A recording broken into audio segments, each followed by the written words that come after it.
এটাই হচ্ছে সেই অভিশপ্ত রহস্যময় রাজবাড়ি, যেটি কিনা এখন কালের বিবর্তনে ভূতের বাড়ির রূপ নিয়েছে। লোকমুখে শোনা যায় এখনও এই বাড়ি থেকে ভেসে আসে সেই কান্নার আর্তনাদ।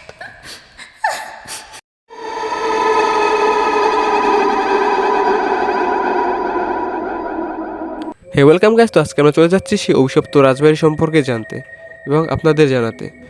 এভরিথিং সব কিছু জানতে দেখতে থাকুন ফুল ভিডিও। আর আপনার হাতে যদি সময় থাকে প্লিজ চ্যানেলটি সাবস্ক্রাইব করে রাখুন। তো আমরা চলে যাচ্ছি সাতানি জমিদার বাড়ি। অনেক ঐতিহ্যবাহী একটি জায়গা হচ্ছে সাতানি জমিদার বাড়ি। তো আমরা খুব কাছাকাছি রয়েছি জমিদার বাড়ি।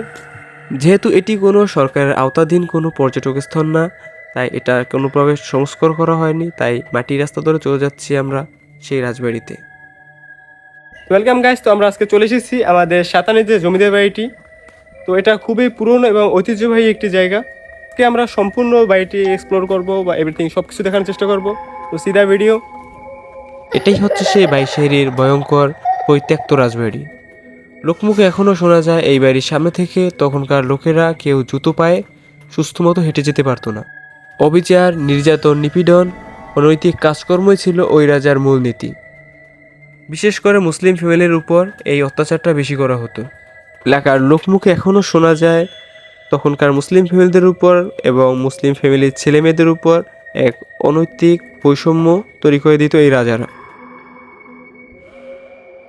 তো হে গাইস, দেখতে পাচ্ছেন চারদিকে পুরনো সে রাজার বাড়িগুলো। তো এখানে যতটা সৌন্দর্য তার থেকে বেশিটা মনে হচ্ছে ভয়ঙ্কর। কেমন যেন থমথমে পরিবেশ, নির্জন এলাকা, এভরিথিং সব কিছু মিলে কেমন যেন একটা অন্যরকম পরিবেশ। তো হে গাইস, আমরা এখন চলে যাচ্ছি সেই রহস্যময় পরিত্যক্ত বাংলোতে। তো আমরা এখানে চলে আসলাম। তো এখানে আসার পর আমার যে অনুভূতিটা একটু ভয় ভয় কাজ করতেছে। থমথমে পরিবেশ, যেহেতু অনেক পুরনো বাংলো। তো আমার ভিতরে যাওয়ার খুবই কৌতূহল কাজ করতেছে। আমি ভিতরে যাওয়ার চেষ্টা করতেছি। তো দেখতে থাকুন কি হতে চলেছে আমাদের সাথে। তো দুর্গে প্রবেশের সাথে সাথেই আমার ভিতরে কেমন যেন একটি শিহরণ কাজ করতেছিল।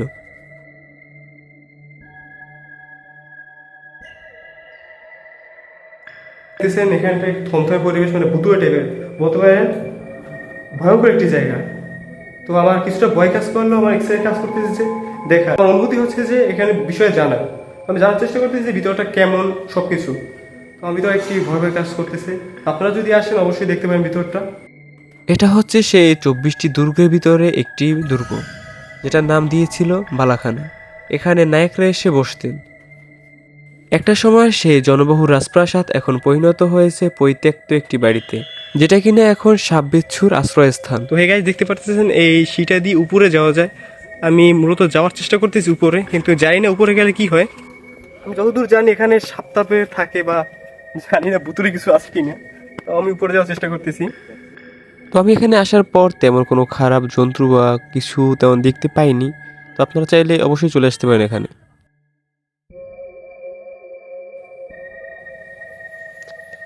তো ওর ভিতরে যাওয়ার মতো সাহস আমার ভিতরে এই অবস্থায় নেই।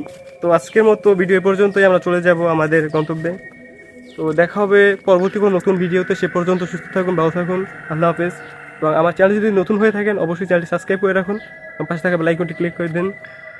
আল্লাহ হাফেজ।